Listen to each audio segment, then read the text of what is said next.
Your furnace doesn't run on magic. It runs on electricity. And when that disappears at minus 35, your house becomes a refrigerator with you inside it. This breakdown is built from provincial grid audits, post-disaster assessments from Public Safety Canada, and Environment Canada's 30-year climate normals. Every city on this list earned its place through documented failure patterns. In the 1998 ice storm, over 1.4 million Quebec households lost power for up to 5 weeks. 30 people died. Exposed pipes burst within 48 hours. Interior temperatures dropped below zero within half a day. That was one event, in one region, a generation ago. The infrastructure has aged since.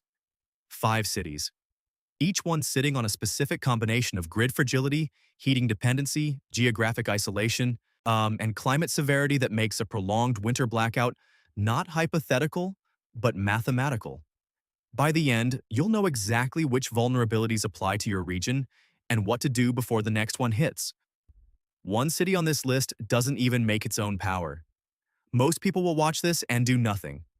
The ones who act on it won't need to hope the grid holds. Number 5. Montreal. You already know this story. January 1998. Freezing rain fell for 5 consecutive days across southern Quebec. Transmission towers buckled. Distribution poles snapped like kindling. Over 1.4 million households went dark. Some didn't get power back for 5 weeks. Damages exceeded $3 billion. 30 people died. That's the history. Here's the problem. The conditions that made it possible haven't been dismantled. Yes, they've been patched. Hydro-Quebec rebuilt its high-voltage transmission backbone after the storm. That's real. But the last-mile distribution network feeding your actual neighborhood still runs on aging above-ground lines through dense urban corridors. Trees still grow into them. Ice still loads onto them.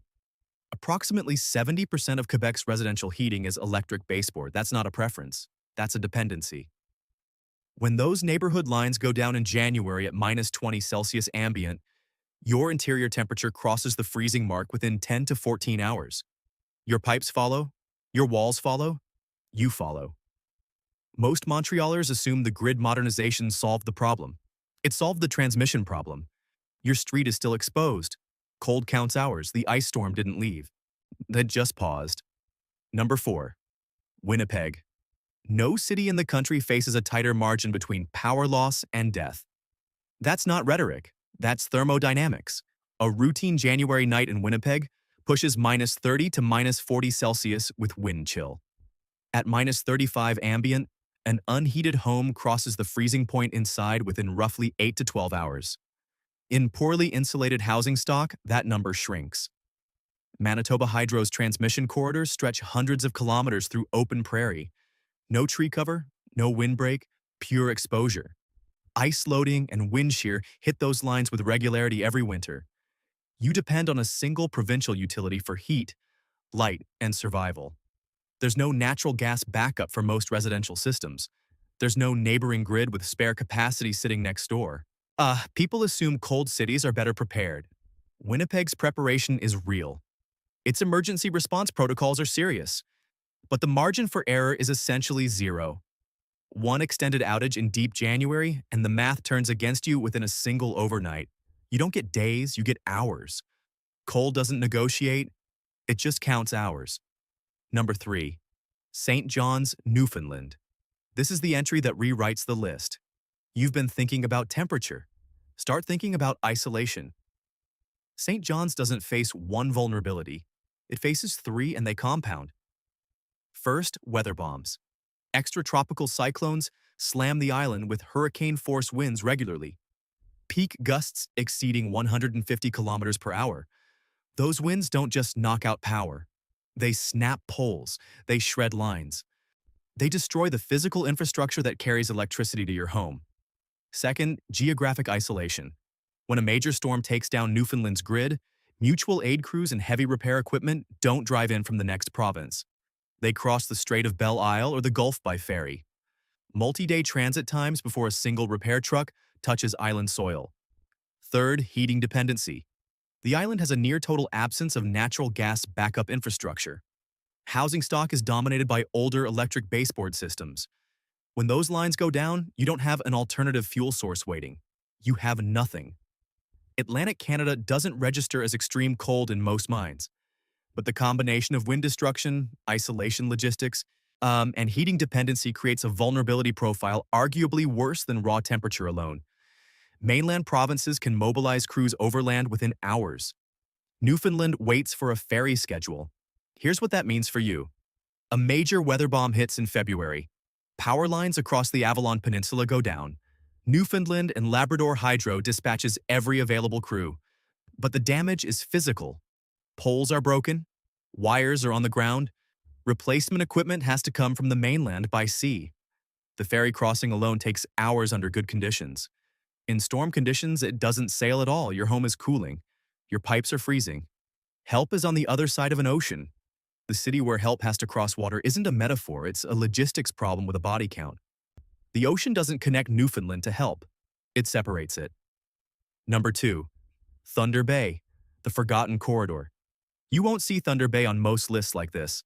That's exactly why it belongs near the top. Thunder Bay sits at the terminal end of some of Ontario's longest and most exposed transmission lines. Those corridors run over 300 kilometers through boreal forest, dense bush, remote terrain, limited road access. A single ice storm or wildfire event can sever those lines in locations that take repair crews days to physically reach. Southern Ontario cities sit inside a densely interconnected grid network. When one line fails, power reroutes. Redundancy is built into the architecture. Thunder Bay doesn't have that luxury. You can't pull emergency power from neighboring systems quickly because there aren't neighboring systems. The city's population is too small to justify the kind of redundant infrastructure investment that protects larger centers. That's the cruel math of grid economics. The smaller you are, the less backup you get. The more remote you are, the longer you wait. Thunder Bay is both.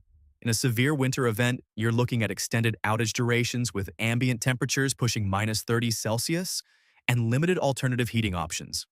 Smaller cities get overlooked in these conversations precisely because they're small. But size is the problem, not the protection. The grid doesn't end in Thunder Bay, it barely reaches it. Number 1. Charlottetown, Prince Edward Island. The island verdict. That PEI imports approximately 75% of its electricity from New Brunswick via undersea cables crossing the Northumberland Strait. Read that again. 3/4 of an entire province's electrical supply travels through cables under the ocean floor from another province. A single failure at the strait crossing or a major storm hitting both provinces simultaneously could leave the island functionally without power. Local generation capacity on PEI is minimal. Maritime Electric's repair crew pool is shallow relative to the demand a province-wide outage would create. You're not looking at neighborhood-level blackouts. You're looking at provincial-scale dependency on a single imported lifeline. Island living feels safe, self-contained, quiet. Electrically, it means total dependency on infrastructure you can't see, can't reach, and can't fix. The most vulnerable infrastructure in the country is hiding on the smallest province. Nobody talks about it because nobody thinks about where their power actually comes from. Now you know. An island is only as strong as the cable that feeds it. Here's the pattern.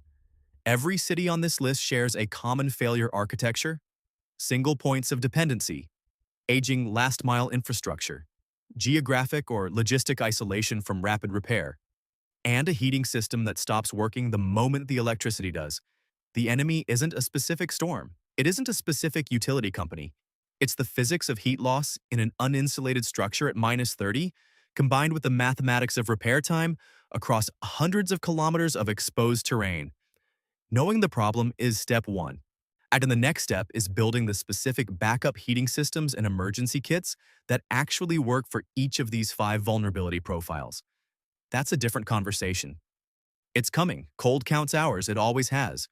The people who understand that comfort is borrowed from infrastructure and plan for the day it's recalled don't panic when the lights go out. They've already decided what happens next. Which city on this list is yours and what's your backup plan if the power goes out for 72 hours?